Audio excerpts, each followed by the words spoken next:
Significam os termos no processo judicial: conclusão ao juiz, atos ordinatórios, recebimento, digitação de documentos. Se você leu e não entendeu nada disso, então você está no lugar certo. Se você chegou até aqui, é porque quer aprender o que significam esses termos. Os termos processuais no processo judicial são realmente complicados de serem entendidos por aqueles que não atuam na área. Então, continua assistindo esse vídeo aqui, que eu vou te ensinar os significados de cada um desses termos no processo judicial. Bom, antes de começar, eu queria pedir para você já curtir esse vídeo, assim você vai nos ajudar bastante. E além disso, quero pedir também para que você se inscreva em nosso canal. Vamos ao primeiro e um dos mais comentados, um dos termos em que nós mais recebemos perguntas aqui no escritório, sobre do que se trata: conclusão ao juiz. Bom, por algum motivo o processo ele foi para o gabinete do juiz, ok? O processo vai ser analisado pelo juiz e ele vai dar uma decisão sobre algum pedido das partes, ou seja, de quem entrou com a petição inicial, o autor, ou aquele que está respondendo à ação judicial, o réu. Atenção, isso vai acontecer muitas vezes no processo, então é importante que você fique tranquilo, porque sempre que houver alguma necessidade do processo ir para as mãos de um juiz, vai aparecer conclusão ao juiz, ok? Digitação de documentos.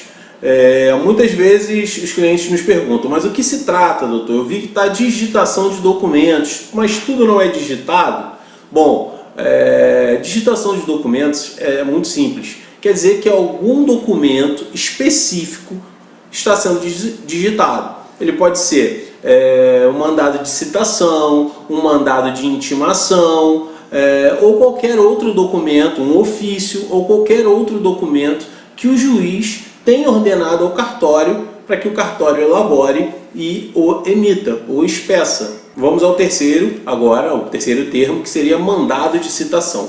Bom, toda vez que você entra com o processo, a outra parte ela precisa ser notificada, ela precisa saber que existe um processo. E como ela vai saber que existe um processo? Através de um mandado de citação.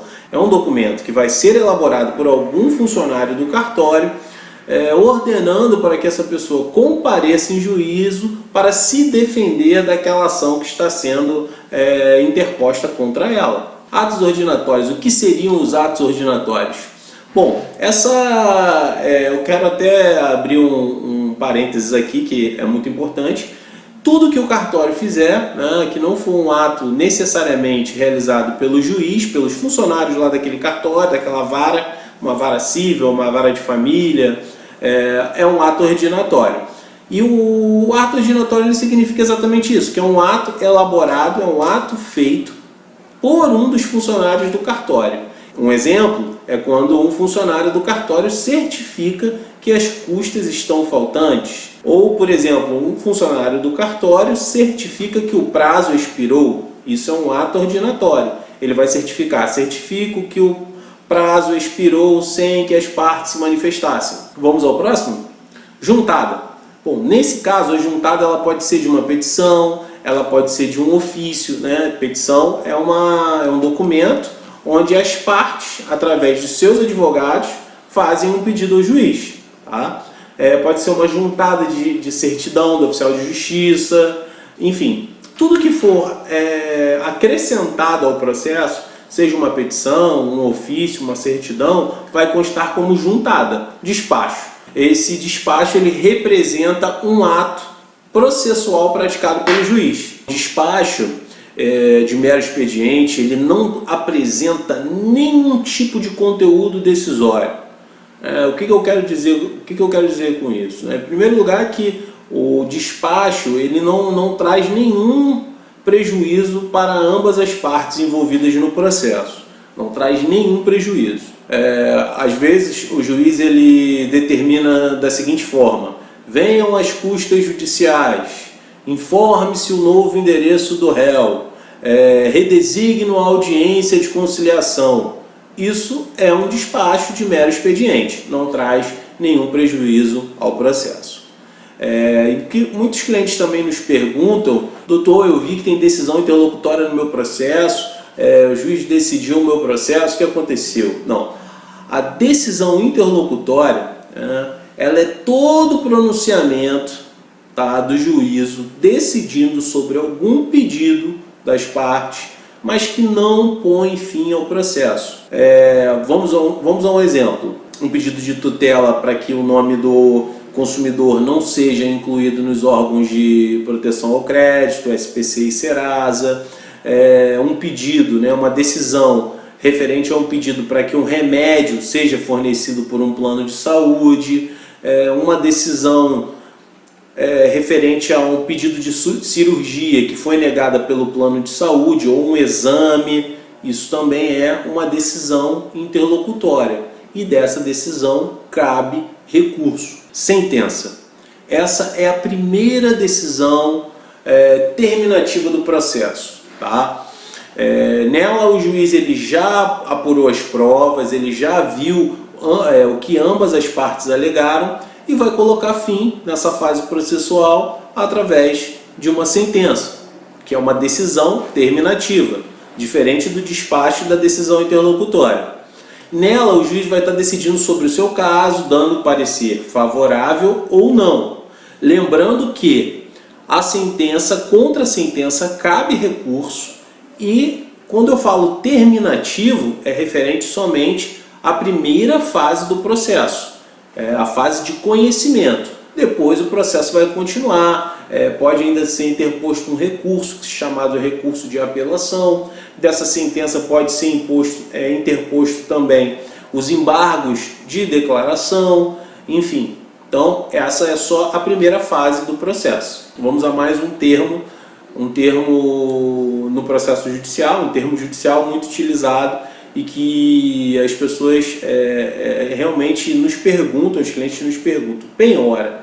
Quando o processo ele tem algum valor a ser recebido, a parte que tem direito a receber tais valores, vamos chamar o credor, ele vai solicitar o bloqueio de tais valores, primeiramente através de uma penhora online, que é feita nas contas bancárias do devedor, daquele que perdeu a ação. Resumindo, a penhora ela significa a apreensão dos bens do devedor suficientes para garantir a execução. Por exemplo, Mévio foi parte vencedora em um processo judicial. Ele tem uma sentença favorável onde Tício deve pagar o valor de R$10.000, correto? Quando Tício não paga espontaneamente, Mévio é obrigado, através do seu advogado, a requerer a penhora, que é o bloqueio que inicialmente se opera através de um bloqueio das contas bancárias.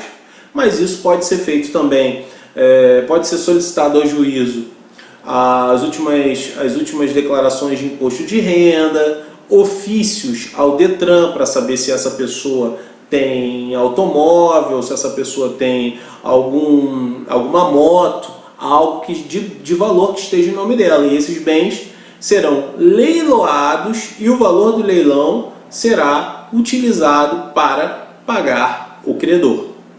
Bom, a penhora é isso. É uma forma de você bloquear bens do devedor para conseguir quitar um valor que foi determinado em processo. O último também, que nos indagam muito, mas a maioria dos advogados costumam dizer que é a melhor parte do processo, que é a expedição de mandado de pagamento. É quando ou a pessoa que perdeu, o vencido, paga o que ele devia, ele já pagou o que foi determinado no processo, ou em alguns casos foi feita a penhora, conseguiram bloquear bens em conta corrente ou em previdências, algo do tipo, previdências privadas ou algo do tipo, e o valor que foi feita a penhora, o valor que foi bloqueado, ele é remetido a uma conta judicial, correto? E depois que esse valor for remetido a essa conta judicial, ele fica sob a titularidade do juiz. É como se o juiz tivesse a posse daquilo ali, o controle, na verdade, daqueles valores por um tempo.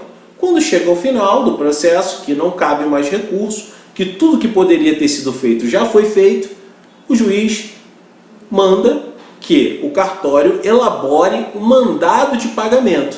Esse mandado de pagamento, ele é enviado ao banco, pode ser o Banco do Brasil, em alguns estados é a Caixa Econômica, ele é enviado ao banco dizendo que, por exemplo, fulano de tal tem direito a receber o valor X depositado na conta judicial número tal. E com esse documento, o advogado, se tiver procuração, ou a parte, podem receber esse valor no Banco do Brasil. Bom, tentei ser o mais breve possível e falar da forma mais simples para que todos possam entender, mas eu queria deixar um pedido final. Se você tem dúvida sobre algum outro termo jurídico, um termo jurídico que você nunca tenha visto e apareceu no processo, ou você está preocupado com esse termo jurídico, deixa a sugestão aqui embaixo nos comentários, porque aí nós podemos fazer um outro vídeo e nesse outro vídeo nós vamos poder falar também desses termos os quais